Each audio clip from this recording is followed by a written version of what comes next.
It's Evan, and today I'll be talking about my experiences on the Milwaukee Public Museum trip. So I've never really gone to a museum for school trips, so this was something new. Usually, if I go, it's just on my own, just to look at things, not really think about them, and see what catches my eye. So right now, I can already tell that biomechanics is changing the way I view and perceive things, which is kind of interesting. So the first thing I'll take a look at is culture and posture. And here we can see that posture is affected by many things, especially one's culture. And it's interesting that even museums can have models and artifacts depicting how cultures and postures are together. They wanted to find detail just to see what the exhibit showed, so that was interesting as well. So here I can hypothesize that specific cultures can determine posture. And the culture I mainly looked at was Japanese culture. The museum had a Japanese house with two women playing 100 Poets of Tanka, which is a card game of poems. And here they were playing in a seated kneeling position, and one of them had a straight back, while the other one had a flex back.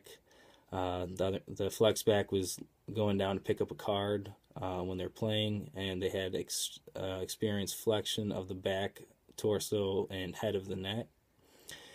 This puts some increased pressure on the intervertebral disc when bending forward, and then when extending backwards, the pressure then went onto the faucets. So here in the seated position, you can see they have full knee flexion, putting extreme amounts of strain on the knee, patella, and the tendons there. The quadriceps is stretched, the hamstrings are in flexion, they're tight.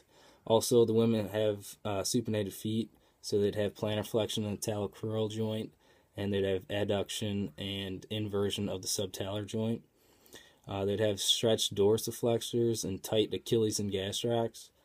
And compared that to the Northern American culture these days, usually we sit on chairs and sofas when we're playing cards, so our backs are usually supported.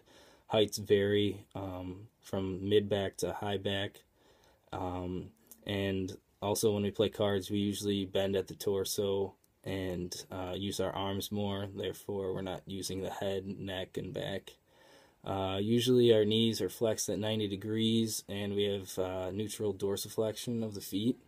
Therefore, the Japanese culture may see early knee troubles and also increased range of motion within the ankle and knee, and they have different neutral postures.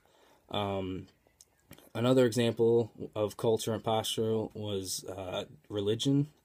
Here we could say one's religion could determine their posture. So, for example, there's a brief exhibit on Buddhism. The way of prayer of Buddhism involves is getting a specific position of crossing the legs in pretzel style and having a straight back, no back support. The hips will experience excessive external rotation, and the knees will be excessively flexed. The ankles will be in plantar flexion, just like the Japanese culture, and may experience some eversion as well. For the second thing, we'll be taking a look at environment and movement. As we all know, environment forces us to change and adapt our movement patterns to meet these standards. Therefore, we can predict that every movement proposes different changes to movements, whether it's decrease in the movement or increase in the movement. For example, I looked at the Arctic exhibit.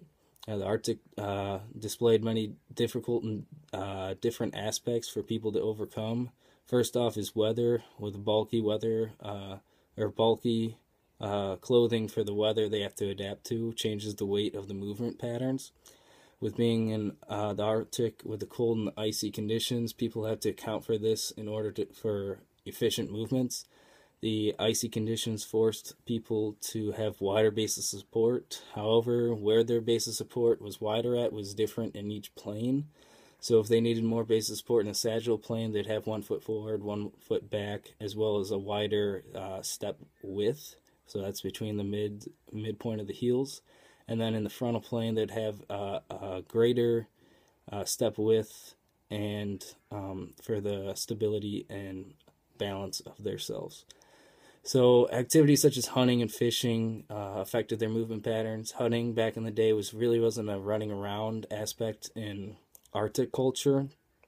So for here, they would have decreased step length, which decreases their stride length. Their cadence of step and step time will increase, and their stride time will decrease. Double limb support will increase, and their double limb support will increase, single limb support will decrease. Their foot angle will also increase to help support with stability and balance. The housing environment really didn't play a role, just had to duck when entering the igloo and also shuffle their feet, so shorter strides. And when comparing that into our environment now, now we have equipment, so we have guns for hunting and long-range bows, traveling equipment such as spikes, skis, and advanced snowshoes and snowmobiles help us out. So while we're traveling, spikes and snowshoes will increase friction on the ice, therefore helping with balance and stability, while the skis will have a decrease in the friction and increased in the sagittal support. So taking a look at the PT reflection, this experience was actually a good one. I really didn't think it was going to be that informative, but it actually was. For here, it's important because we're not just simply looking at an injury or problem anymore. We have to address the whole situation with going through the screening process and SOAP note and understand all the outside factors and how they play a role in one's healing process. And this experience has opened my eyes into observing how different aspects of people's lives affect their posture and gait.